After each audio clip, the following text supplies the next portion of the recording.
ഈശോ മിശിഹായ്ക്ക് സ്തുതിയായിരിക്കട്ടെ. ഇന്ന് ജൂൺ 24, വിശുദ്ധ സ്നാപക യോഹന്നാൻ. യേശുക്രിസ്തുവിന്റെ ബന്ധുവാണ് സ്നാപക യോഹന്നാൻ. കന്യകാമറിയത്തിന്റെ ചാർച്ചക്കാരിയായ എലിസബത്തിന്റെയും സക്കറിയയുടെയും മകനായ യോഹന്നാൻ യേശുവിന് മുൻപുള്ള അവസാന പ്രവാചകനായി കണക്കാക്കപ്പെടുന്നു. യോഹന്നാന്റെ പിതാവ് സക്കറിയ ഒരു പുരോഹിതനായിരുന്നു. അബിയായുടെ കുടുംബത്തിൽപ്പെട്ട സക്കറിയയ്ക്കും എലിസബത്തിനും ദാമ്പത്യ ജീവിതം ഏറെ വർഷങ്ങൾ പിന്നിട്ടിട്ടും മക്കളുണ്ടായില്ല. ഒരിക്കൽ സക്കറിയ ബലിയർപ്പിച്ചുകൊണ്ടിരിക്കെ ഗബ്രിയേൽ ദൈവദൂതൻ പ്രത്യക്ഷപ്പെട്ട് ഇങ്ങനെ പറഞ്ഞു: നിന്റെ ഭാര്യ എലിസബത്ത് ഒരു പുത്രനെ പ്രസവിക്കും. അവന് യോഹന്നാൻ എന്ന് പേരിടണം. അവൻ കർത്താവിന്റെ മുൻപിൽ വലിയവനായിരിക്കും. വീനോ മറ്റ് ലഹരി പാനീയങ്ങളോ അവൻ കുടിക്കുകയില്ല.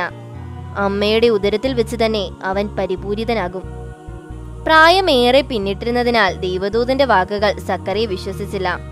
അതിനാൽ കുട്ടി ജനിക്കുന്നത് വരെ അയാൾ ഊമയായി മാറുമെന്ന് ദൈവദൂതൻ പറഞ്ഞു. എലിസബത്ത് ഗർഭിണിയായി. 6 മാസത്തിന് ശേഷം കന്യകാമറിയത്തിന് യേശുവിന്റെ ജനനത്തെക്കുറിച്ചും ദൈവദൂതന്റെ അറിയിപ്പുണ്ടായി. യേശുവിനെ ഉദരത്തിൽ വഹിച്ചുകൊണ്ട് മറിയം എലിസബത്തിനെ സന്ദർശിക്കുവാനായി പോയി. മറിയത്തെ കണ്ടപ്പോൾ എലിസബത്തിന്റെ ഉദരത്തിൽ കിടന്ന് ശിശു തുള്ളിച്ചാടിയതായി ബൈബിളിൽ പറയുന്നു. കുഞ്ഞ് ജനിച്ചപ്പോൾ അവന് യോഹന്നാൻ എന്ന് പേരിടണമെന്ന് സക്കറിയ എഴുതി കാണിച്ചു. ആ നിമിഷം അയാളുടെ സംസാരശേഷി തിരികെ കിട്ടി. പരിശുദ്ധാത്മാവിനാൽ നിറഞ്ഞ യോഹന്നാൻ മരുഭൂമിയിൽ തപസ് അനുഷ്ഠിച്ചു തുടങ്ങി. തേനും കിഴങ്ങുകളും മാത്രമായിരുന്നു ഭക്ഷണം. ജോർദാൻ നദിയിൽ വെച്ച് നിരവധി പേരെ യോഹന്നാൻ ജ്ഞാനസ്നാനപ്പെടുത്തി. ധാരാളം ശിഷ്യന്മാരും യോഹന്നാൻ ഉണ്ടായിരുന്നു. വരാനിരിക്കുന്ന രക്ഷകൻ യോഹന്നാൻ തന്നെയാണെന്ന് പലരും വിശ്വസിച്ചു. എനിക്ക് പിന്നാലെ വരുന്നവൻ എന്നേക്കാൾ ശക്തനാണ്. അവന്റെ ചെരുപ്പിന്റെ ചരടഴിക്കുവാൻ പോലും ഞാൻ യോഗ്യനല്ല എന്നാണ് യോഹന്നാൻ യേശുവിനെ കുറിച്ച് ജനങ്ങളോട് പറഞ്ഞത്.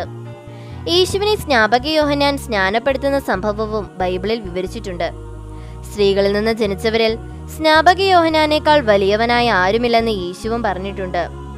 മകളുടെ വാക്കുകൾ വിശ്വസിച്ച് ഹെരോദേസ് രാജാവ് യോഹന്നാനെ തലയേർത്ത് കൊല്ലുകയായിരുന്നു പിന്നീട്. അതിനുശേഷം ഏറെ കാലത്തോളം യോഹന്നാന്റെ തല രാജാവ് സൂക്ഷിച്ചു വെച്ചിരുന്നതായി പറയപ്പെടുന്നു.